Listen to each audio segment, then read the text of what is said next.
Today, the latest weapons, coupled with the fighting skill of the American soldier, stand ready, on the alert all over the world to defend this country, you, the American people, against aggression.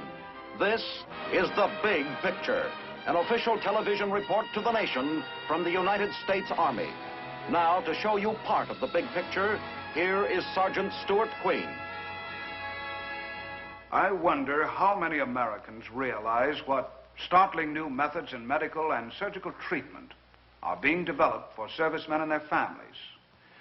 Being developed by continuous research at special laboratories and test centers in the Army. The saving of lives through sensational new skills in the healing art is the subject of this section of The Big Picture. This is the military age of flame and fire. Liquid fire. Flash fire. Rocket fire. Jet fire. Fire and flame and burns. This is the age of burn wounds. Even in wartime, there was never so high a percentage of severe burn casualties as now in peace. Nor as high a percentage of recoveries from severe burn wounds.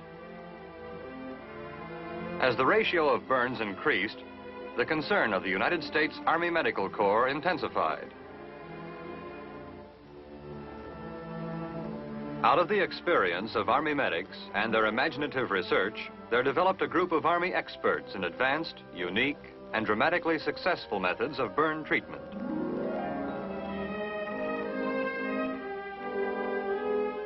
Headquarters of the Surgical Research Unit, a component of the Great Brook Army Medical Center, is at Fort Sam Houston, San Antonio, Texas. To understand what is being accomplished here, let's follow one typical case, starting with the injury itself.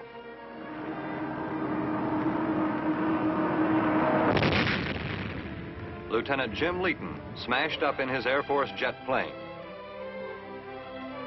When they pulled him out, he was found to be suffering from 40% burns of feet, legs, arms, body, and face. Only a few years ago, burns of this nature and extent were almost always fatal.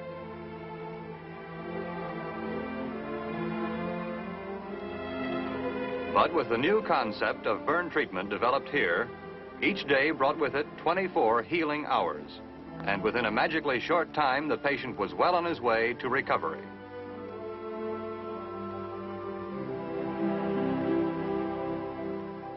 And here we see him back at his home in Wilmette, Illinois, with his sister, walking the old familiar streets.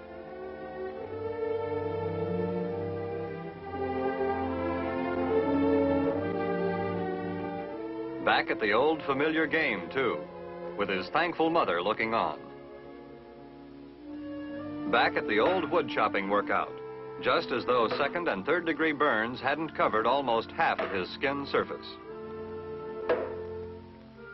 In his convalescence, there is little evidence left of his massive injury. A happy testimonial to the talent, patience, and daring of the Army's Surgical Research Unit. So that this man who stood at the gates of death can walk out through the gates of his home to life.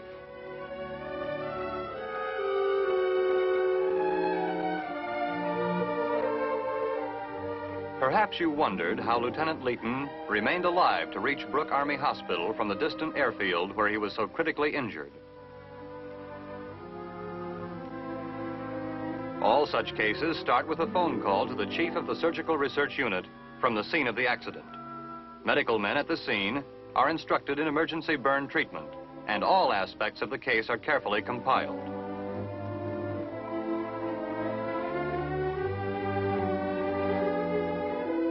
Not long after that, a Surgical Research Unit burn team takes off in a military Air Force transport plane from nearby Brooks Air Force Base. The 1734th Air Evacuation Squadron supports the burn team in the evacuation of burn patients. A heartwarming example of the integration of the services. Such mercy flights are constantly being flown to every corner of the nation to care for servicemen and their families in a time of helpless fear and pain.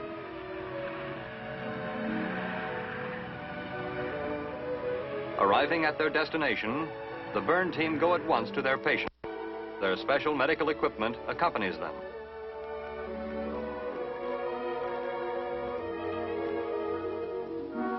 They see for themselves the extent of the serviceman's injury and prepare him for the flight back to Brooke Army Hospital.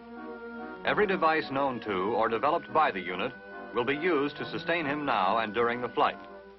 Their experience with burn wound care enables them to start at once the type treatment best fitted to halt the effects of the injury.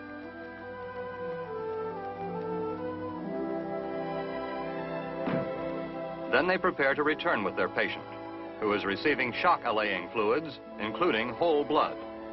Intensive treatment continues throughout the entire evacuation. During the flight, the plane serves as a flying hospital ward.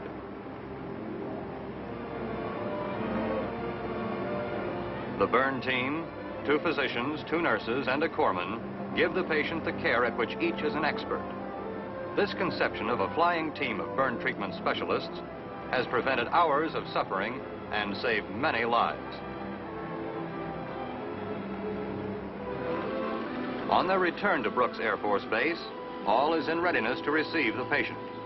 Every consideration is given to the man suffering the first effects of a shocking injury.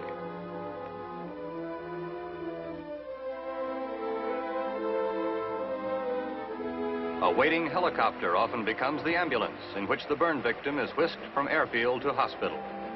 On many critical occasions, this time-saving route above ground traffic has minimized delays.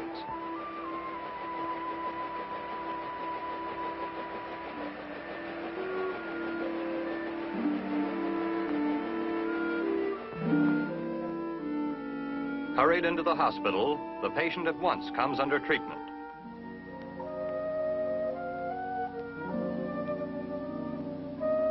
Seriously burned patients lose tremendous quantities of body fluids. So, as you have seen, infusions of plasma, a plasma expander, or blood are usually imperative and continuous. Patients are weighed upon admission and daily to indicate the loss of and need for body fluids.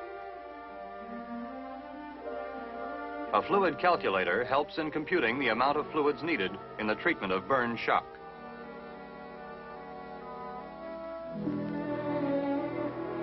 It is simple, fast, and it permits immediate action.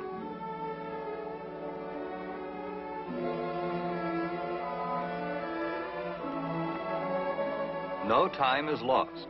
The patient is wheeled to the operating room for the start of his hospital care. The doctors make sure there is no lapse in the continuity of treatment.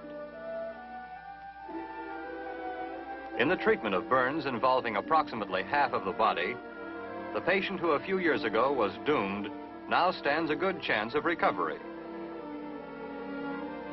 Initial surgical procedures are performed in a separate operating room, staffed and equipped to meet all emergencies in burn treatment. Specialized equipment and trained personnel facilitate patient care and greatly shorten the time he must remain in the operating room. This patient's breathing passages have been burned, so a tracheotomy was performed to supply him with life-sustaining air.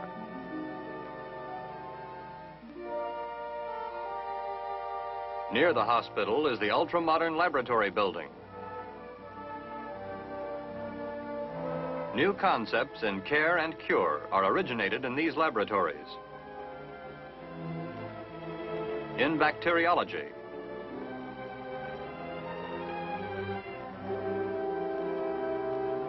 the bacteria which normally colonize the burn wounds are isolated.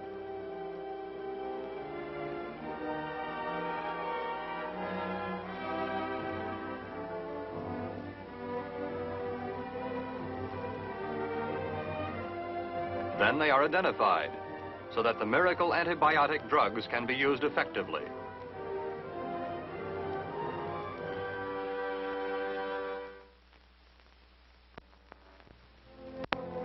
In physiology,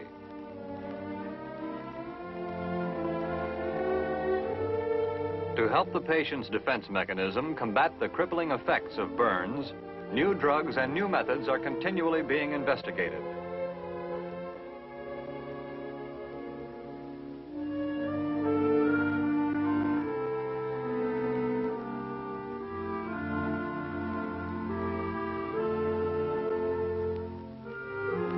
In biochemistry, a multitude of blood tests each day help correct blood deficiencies that follow burning.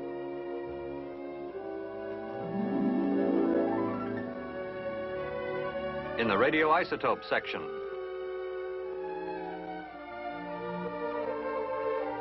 here the true nature of the body's response to severe burning is being brought into sharper focus.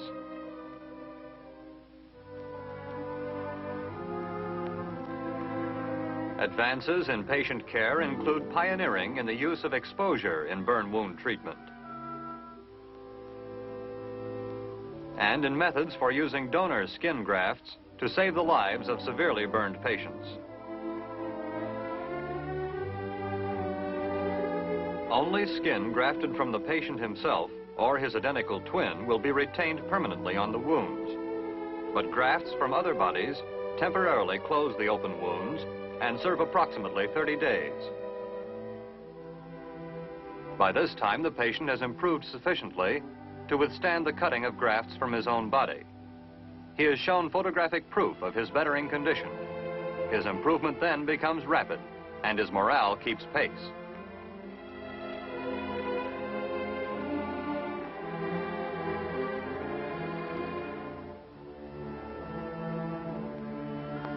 Working with the Army doctors, a skilled dietitian prepares the special diets needed by burn patients.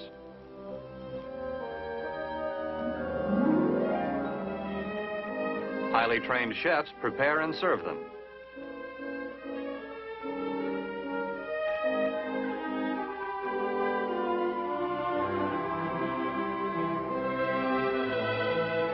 In this case, a liquid meal is required, containing the food elements which will help most in healing the burn wounds and speeding the patient's recovery from the ravages of his injury.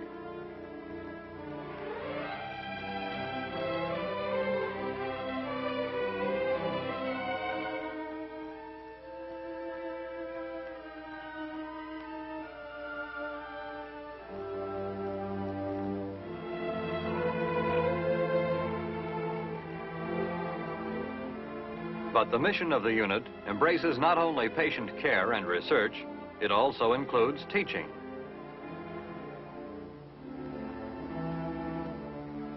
Classes consist of medical men from all the armed services. Air Force trainees serve and study for 3 months. And a Navy surgeon is detailed annually for 1 year of learning and operating.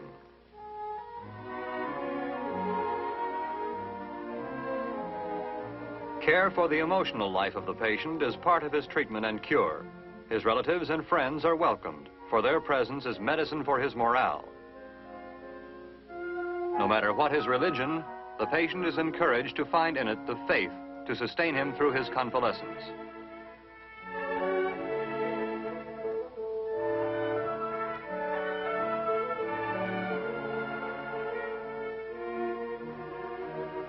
The patient, too, is made to feel that the hospital gladly receives his home folks as part of his restoration to health.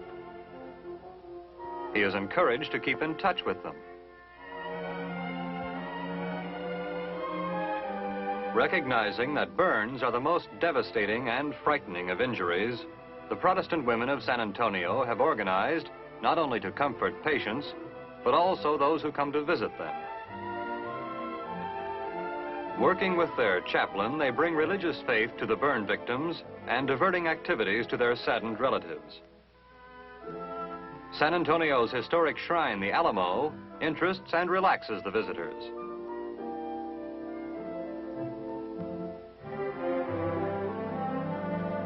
Over it flies the Lone Star flag.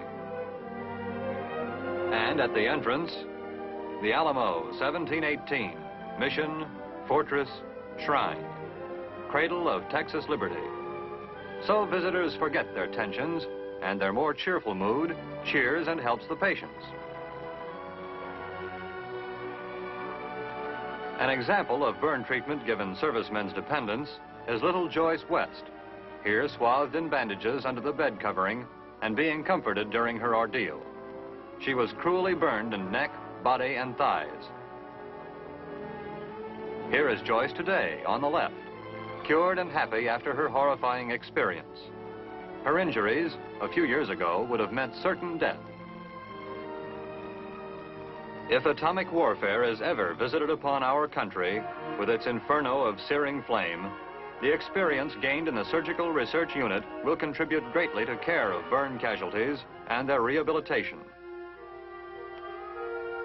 With its methods for rapid and effective burn therapy, lives will be saved, suffering will be minimized. At a time when they are most helpless and most hopeless, the Surgical Research Unit comes to comfort and heal the serviceman and his family. In Lincoln's words, to care for him who shall have borne the battle.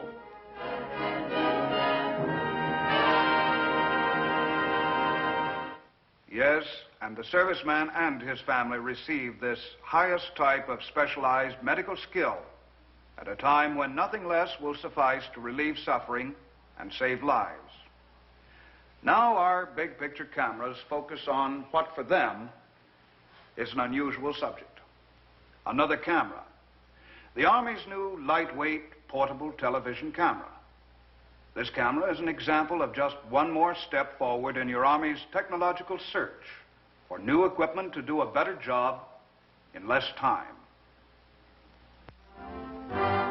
At Fort Monmouth, combat television takes another big step into the future as men of the Signal Corps prepare to demonstrate the Army's new fully portable TV camera. The battery-powered transmitter weighs 47 pounds, the camera only 8. From each field camera, an image flashes to the monitor jeep where the desired picture can be selected for viewing. The electronic scout teams move out, completely free from the cumbersome cables which heretofore limited their mobility.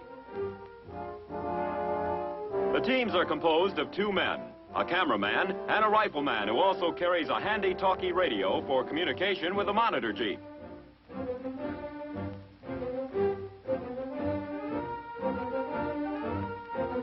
In demonstrating the capabilities of the new camera, the teams focus on prominent terrain features, such as this dam.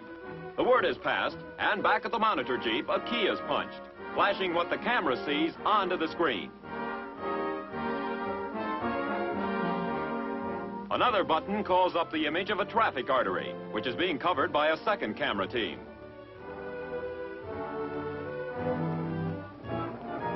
Still another team waits by a railroad to add its visual report to the others.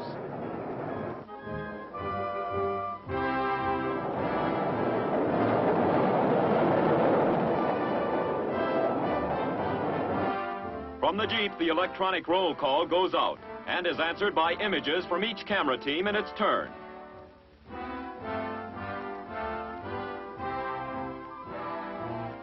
With the portable transmitter camera a proven practicality, military leaders can look forward to the day when field commanders will receive instantaneous television reports on field conditions while they are developing from his electronic reconnaissance patrols.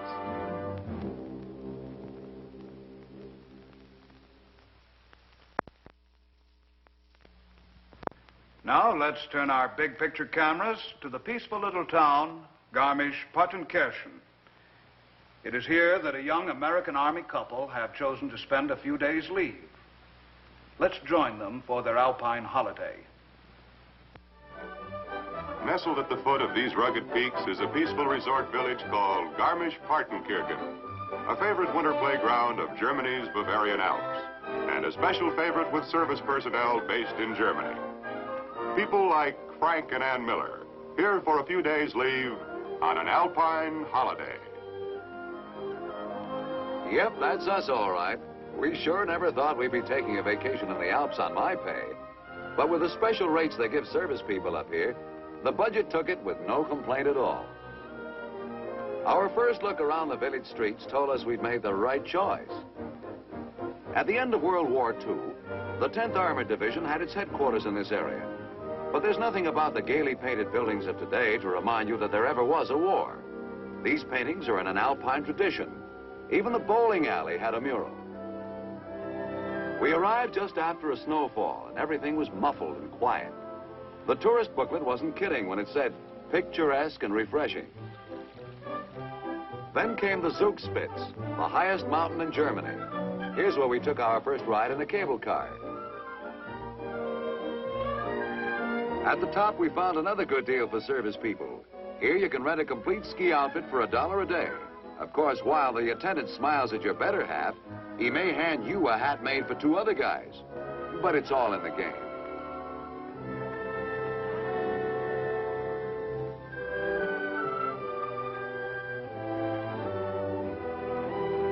Ah, that's better. Not bad for $1. Of course, neither one of us had ever been on skis before, but that was a minor detail. Like Ann said, we just couldn't pass up those bargain rates. I figured it this way. If you're smart enough to lace the boots, you can learn to ski. When we finally came out, we looked like skiers anyhow. There's something about that sharp mountain air that's exciting, and so is the view of the big ski slope. That was a little out of our league, though. The ski bowl down below, that was more our speed. That's where they hold the classes. I guess we got so wrapped up in the scenery, we almost forgot to wrap ourselves. A couple of minutes more, and I'd have had a quick frozen wife on my hands.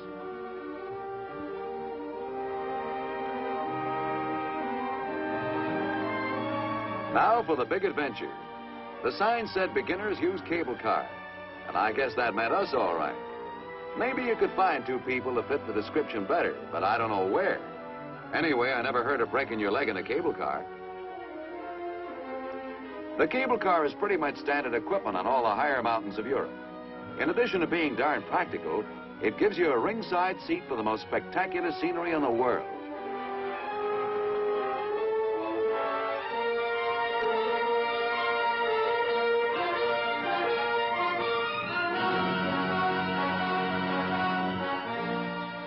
Of course, at times, the scenery can go from the sublime to the ridiculous.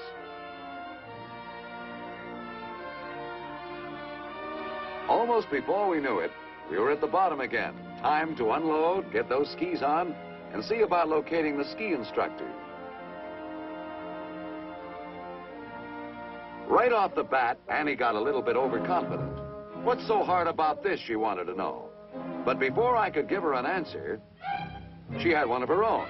The instructor called this little doozy the slide ski. It looks easy, but whoops. Well, if at first you don't succeed, give up.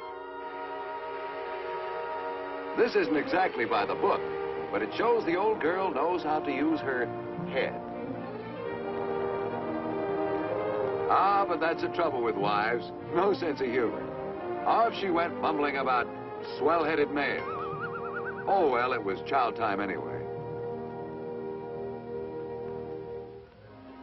After a good hot lunch, things looked a lot rosier all around.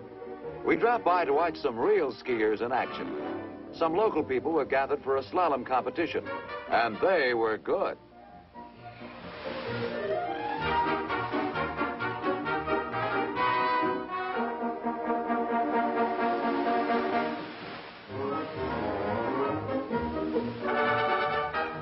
The way these guys do it, it looks easy, and it is. All it takes is 10 years of practice. Watching these experts sort of got us all fired up again, so back to the trail. We actually started getting the hang of it this time. Well, after a fashion. By mid-afternoon, we took the big plunge and started on a little downhill run. Annie surprised me. She was doing great. Whoa there now, let's not get carried away. Still, as long as we're doing the impossible, try this one on for size.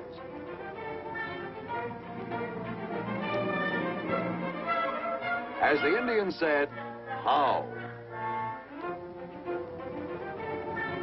All things considered, it was a highly successful afternoon.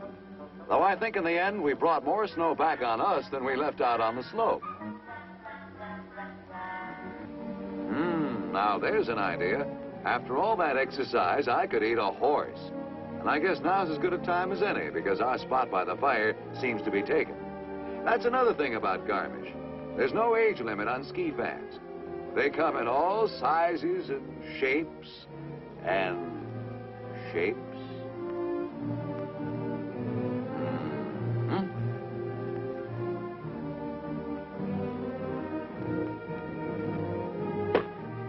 Huh? What? Oh, let's see now. Where was I?